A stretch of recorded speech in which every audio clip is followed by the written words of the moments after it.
সবাই জানেন 1000 কোটি টাকা, সম্ভবত 1000 কোটি টাকা আমাদের বাংলাদেশের যিনি প্রধান উপদেষ্টা তিনি ইসরায়েলকে সহযোগিতা দেয়।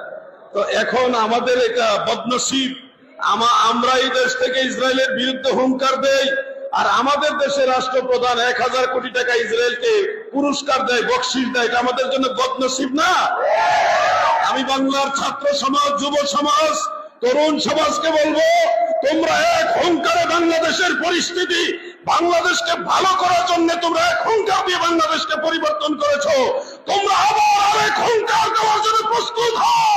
এই বাংলাদেশ থেকে ইহুদ এবং নাসারাদের দালালদেরকে তাড়িয়ে আল্লাহর ঈদের প্রতিনিধিদেরকে বসাতে হবে।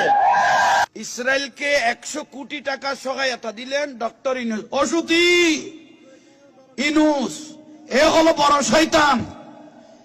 এই গ্রামীণ ব্যাংকের টাকা লইরে অনেক স্বামীর গছ ছাড়া ওই দিয়ে এরকম অনেক বউ আছে, ঠিক না?